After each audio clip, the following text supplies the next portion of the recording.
guys, I'm Ashley and you're watching ChickBuilt. Today I'm going to be replacing the front wheel bearing in my Jeep Cherokee. My Jeep is a late model Cherokee, so this bearing replacement is relatively easy. The bearing is actually a part of a sealed hub assembly, so it's just all one unit. You take the old one out, you put the new one in.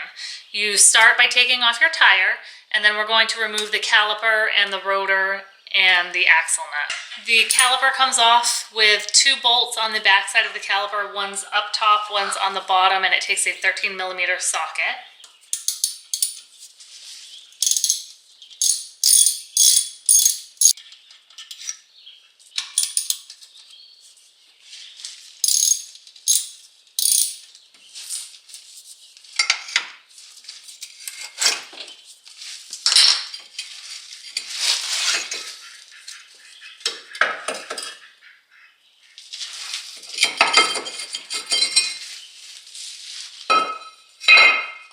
Once you get the rotor off, this is actually your hub assembly.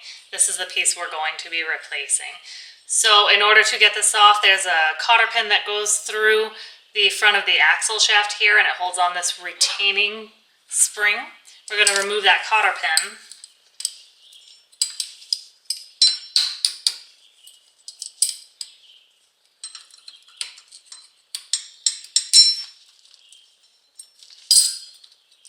Then you pull the retaining spring and this little spring washer out.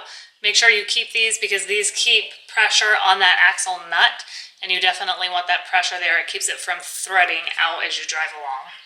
Your axle nut is a 36mm nut.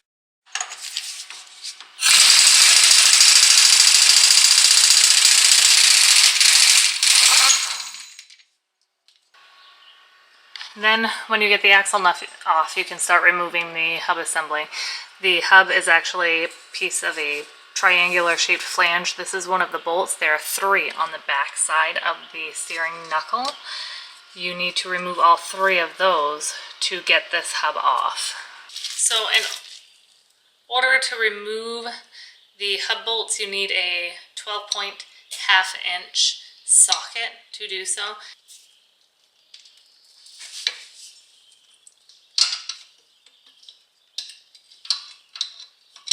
And then you just basically hit this thing until it comes off.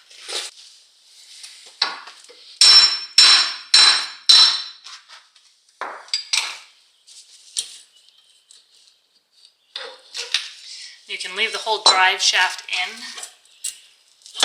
You do not need to remove that. You're basically just taking this piece off here. This is your whole hub assembly, your bearing, your race, it's all one sealed unit. So when you're to the point where you're ready to put the new hub back in and you are trying to get it seated up to the suspension knuckle, so I put each bolt back in the back side of the knuckle and thread it into the hub, and I try to work each bolt in consistently to each other, and eventually this hub will actually snub back up to the suspension knuckle. Once you have these bolts back in the back side and this is flush with the suspension knuckle again, you actually want to take a torque wrench and set it up to 75 foot-pounds, and you want to torque all 3 of those bolts to 75 foot-pounds. That's pretty imperative. It makes sure that these are to a torque spec where they're not going to back out as you're driving down the road. After you get the hub bolts torqued down to 75 foot-pounds, then you can just go backwards in the process that you started. You go ahead and put the rotor and the caliper on, and then the washer, spring washer, and the axle nut. And then it's just a matter of reinstalling your tire, and you are all set with the front wheel bearing repair. I hope you enjoyed my video, and thank you for watching.